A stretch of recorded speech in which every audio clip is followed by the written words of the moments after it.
നമസ്കാരം, ന്യൂസ് കാർഡിലേക്ക് സ്വാഗതം. ബി.ജെ.പിയുടെ പ്രകടന പത്രികയിലെ പ്രധാന വാഗ്ദാനങ്ങളിൽ ഒന്നായ ഏക സിവിൽ കോഡ് ഇന്ന് ചർച്ച ചെയ്യും. ഏക സിവിൽ കോഡ്, ഏകീകൃത സിവിൽ കോഡ് ബില്ല് ചർച്ച ചെയ്യുന്നതിനായി ഉത്തരാഖണ്ഡ് നിയമസഭ ഇന്ന് ചേരും. പ്രത്യേക നിയമസഭാ സമ്മേളനം വിളിച്ചു ചേർത്താണ് ഏക സിവിൽ കോഡ് ബില്ല് പാസാക്കുന്നത്. ചർച്ചയ്ക്ക് ശേഷം ഇന്ന് തന്നെ ബില്ല് പാസാക്കും. UCC കരട് തയ്യാറാക്കുന്നതിനായി നിയോഗിച്ച സമിതി നൽകിയ റിപ്പോർട്ട് ഇന്നലെ മന്ത്രിസഭ അംഗീകാരം നൽകി. ബില്ല് പാസ്സാകുന്നതോടെ ഏകീകൃത സിവിൽ കോഡ് നടപ്പാക്കുന്ന ആദ്യ സംസ്ഥാനമാകും ഉത്തരാഖണ്ഡ്. തെരഞ്ഞെടുപ്പിന് മുൻപ് 3 സംസ്ഥാനങ്ങളിൽ ഏകീകൃത സിവിൽ കോഡ് നടപ്പാക്കാനാണ് BJP നീക്കം. ഉത്തരാഖണ്ഡ് ഏക സിവിൽ കോഡ് കൂടുതൽ സംസ്ഥാനങ്ങളിൽ മാതൃകയാക്കാനുള്ള നിർദ്ദേശമാണ് BJP നേതൃത്വം നൽകിയിരിക്കുന്നത്. ഗുജറാത്ത് ഉൾപ്പെടെയുള്ള സംസ്ഥാനങ്ങളിൽ ഉത്തരാഖണ്ഡിനെ മാതൃകയാക്കി ഏക സിവിൽ കോഡ് ബില്ല് പാസ്സാക്കാനാണ് നിർദ്ദേശം.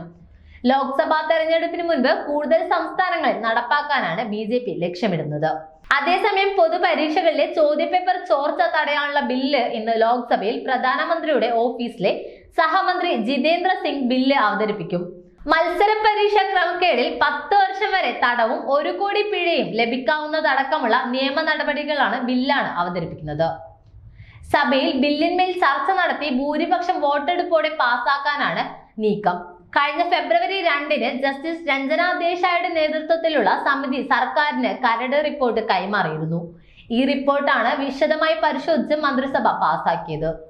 UCC നടപ്പാക്കുമെന്ന് ആദ്യം പ്രഖ്യാപിച്ച നടപടികൾ ആരംഭിച്ച സംസ്ഥാനമാണ് ഉത്തരാഖണ്ഡ്. ലോക്സഭാ തെരഞ്ഞെടുപ്പ് ലക്ഷ്യം വെച്ചുള്ള നീക്കമാണ് സംസ്ഥാനത്തെ BJP സർക്കാരിന്റേത്. ഏകീകൃത സിവിൽ കോഡ് നിയമസഭ പാസാക്കിയത് സ്വാതന്ത്ര്യത്തിന് ശേഷം ഇത് അംഗീകരിക്കാവുന്ന രാജ്യത്തെ ആദ്യത്തെ സംസ്ഥാനമായി ഉത്തരാഖണ്ഡ് മാറും. UCCയിൽ നിയമം പാസാക്കുന്നതിനായി ഫെബ്രുവരി 5 മുതൽ 8 വരെ ഉത്തരാഖണ്ഡ് നിയമസഭയുടെ പ്രത്യേക 4 ദിവസത്തെ സമ്മേളനം നടക്കുമെന്നും നേരത്തെ അറിയിച്ചിരുന്നു. ഉത്തരാഖണ്ഡിൽ ഏക സിവിൽ കോഡ് നടപ്പാക്കുമെന്നത് 2022-ലെ തെരഞ്ഞെടുപ്പ് പ്രകടന പത്രികയിലെ BJPയുടെ പ്രധാന വാഗ്ദാനങ്ങളിൽ ഒന്നായിരുന്നു. സർക്കാർ അധികാരമേറ്റതിന് പിന്നാലെ ഇതിനായി പ്രത്യേക സമിതിയും നിയോഗിക്കുകയും ചെയ്തു. ബില്ല് പാസായ സ്വാതന്ത്ര്യാനന്തരം ഇന്ത്യയിൽ ഏക സിവിൽ കോഡ് നടപ്പാക്കുന്ന ആദ്യ സംസ്ഥാനമായി മാറും. ഗോവയിൽ പോർച്ചുഗീസ് ഭരണകാലം മുതൽക്കു തന്നെ ഏക സിവിൽ കോഡ് നിലവിലുണ്ട്. വിവാഹമോചനം, പൈതൃക സ്വത്ത് കൈമാറ്റം തുടങ്ങിയ കാര്യങ്ങളിലെല്ലാം ജാതി, മത, സാമുദായിക വേർതിരിവില്ലാതെ എല്ലാ പൗരന്മാർക്കും ഒരേ രീതിയിൽ നിയമം ബാധകമാവുന്ന സംവിധാനമാണ് ഏക സിവിൽ കോഡ്. തിങ്കളാഴ്ച മുതൽ 4 ദിവസത്തേക്ക് ബില്ലിൽ ചർച്ച നടത്താനും പാസാക്കാനുമായാണ് പ്രത്യേക നിയമസഭാ സമ്മേളനം വിളിച്ചിരിക്കുന്നത്. പൊതുജനങ്ങളിൽ നിന്ന് ലഭിച്ച 2.33 ലക്ഷം നിർദ്ദേശങ്ങൾ ഉൾപ്പെടെ പരിഗണിച്ചാണ് അന്തിമ റിപ്പോർട്ട് തയ്യാറാക്കിയത്. വിവാഹവുമായി ബന്ധപ്പെട്ട മതങ്ങളുടെ ആചാരങ്ങളുടെയോ അനുഷ്ഠാനങ്ങളുടെയോ സിവിൽ കോഡ് നിയന്ത്രിക്കില്ലെന്നാണ് സൂചന.